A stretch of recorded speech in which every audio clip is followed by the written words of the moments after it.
Hi, everybody. So we were talking about seventh chords there, and obviously we've done plenty of seven chords in our time, but we never really went into a whole lot of detail about what a seventh chord actually is. And technically, if we're just sticking to chords that are major or minor and with a seventh in them, there are four different types. So two for major, two for minor. So we'll have a look at the major ones first, okay? So the seventh, the reason why it's called a seventh is because it's got a note in there that's the seventh degree of the scale relative to the chord. So in other words, if we're on the chord of C, now there's a low C note there. So you could call that do. So we've got do, re, mi, fa, sol, la, ti, do. So we've got do at the top here, that's a C note, and do at the bottom, that's a C note as well. So you could just as easily say 1, 2, 3, 4, 5, 6, 7, 8. So a major 7 chord is a major chord with a high 7 in it, a major 7, okay? So what that means is for a major 7, you take the 8th note and bring it down, or just the name note of the chord. It doesn't really matter too much which one it is, as long as it's not the root note. But even then with the ukulele, because you've got a high note on the top and the bottom, you kind of just have to do what you can with it, with the arrangement of notes. So whatever the name note of the chord is, you can take that one down. So with C major 7 is that. The 8th taken down by 1. So it's a major 7, it's a higher 7, so we only bring it down by that 1. Now, C7. So as I said, C7 is a major chord with a minor 7th in it. So that's not really in the name, but that's what it actually is. So in other words, we take the 8th down by 2 for a 7th chord, as opposed to a major 7th chord. There it is, C7. Okay, couple of other examples. Let's go with A major. Now, so there's an A note there. So A major 7 is that one. Then A7, just take it down by 2, there's A7. Okay, so we've got C. What about D? So there's D. Now, in terms of being able to know, by the way, which one it is, which note you're holding down, what you need is the chromatic scale. So that's just all the notes in a row, right? So say if we have G here, we've got G, G sharp, A. So it goes around in a cycle. So the way it works is it goes from A to G.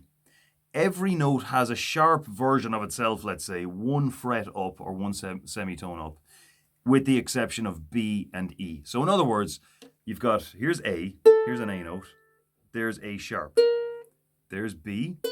Now there's no B sharp, B is one of the exceptions, so we're straight up to C.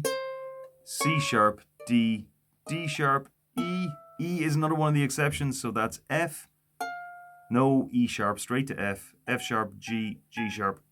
And then by the time we get past G sharp, now we're at A again. So that's A, and 12 frets up, that's A. So in other words, if you want to know, for example, what note is this then? So it's a G string, so that's a G string. We know that one, that much. So we've got G sharp, A. What about this one? That's the C string. And remember now we're looking at D major here. So we're on the 2nd fret here. C, C sharp, D. There's our 8th note. There's the name note of the chord. So D major 7 then would be... Now, as I said again, that's very similar to F sharp minor, or it is F sharp minor, because that's the only D note we really have available to us. We kind of have to replace the root note of the chord. So D major 7 is like an F sharp minor chord with a D in the bass. So run the risk of overthinking it here, but anyway, that's one way of doing D major 7. Or what you could do is you could take your C chord up, there's C sharp major, there's D major. Now there's our D, our 8th note, or high D, so we just take that down by 1. There's D major 7, and there's D7, right? So in other words, we could do it that way, or we could just do it this way. There's D, there's our D note, take it down by 1 for D major 7, and down 2 for D7. Okay, last one then, let's have a look at G. So we've got G here. There's a G note, because that's the E string. So you've got E, no E sharp, straight to F. F sharp, and G. So in other words, then we take it down 1 for G major 7. So that's G major 7 there.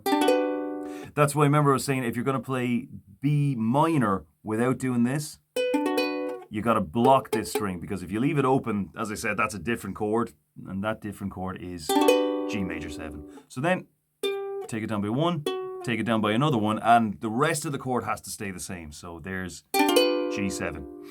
Okay, so on the minor end of things then, it works exactly the same way. You've got minor 7s, which is a minor chord with a minor 7 in it. So again, we just take a minor chord and take the 8th down by 2.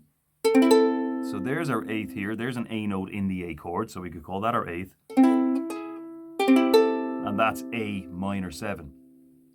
Now, the other end of it is, so let's just do a couple more examples first. So there's our E note there. Okay, so an E note in an E minor chord, so that's our 8th. We take that down, and you could call that E minor 7, even though, as we know, that's actually G. But again, the ukulele is just a little bit sort of limited in terms of, how you can arrange the notes together. So, some chords will look very similar to others. So what about D minor? There's, again, because we know that from D major, there's a D note in the D chord. So there's D minor, there's D minor 7. Also F, right? So let's do one more, G minor. There's the G note in the G chord, G minor. Take it down by 2. There's G minor 7. Now the other one, of course, is what if you take it down by 1? Well, then you get a minor major 7 chord, which is a minor chord with a major 7 in it. So for example, A minor major 7. There's our A note, take it down by only 1, and we get that kind of creepy, almost kind of murder mystery type vibe. There's D minor major 7. We take the D just down by 1. So now we've got those two there, and there it is. Okay, so that's just it's not, and as I said, you don't really have to understand this. I mean, if the chord is there, just look up how to play the chord, and you'll be fine. But I just think it's better to have some idea of where these chords come from and why they are the way they are, and keep in mind as well what each chord type actually does. So as I was saying, for me, major 7 chords have a kind of a fantastical kind of almost romantic kind of vibe to them.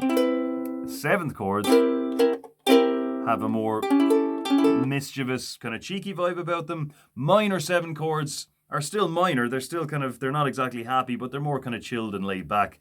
And then minor major 7 ones then are that kind of creepy murder mystery type vibe. So, okay, and I'll send on notes as well with a couple of examples. So, all right, keep it up.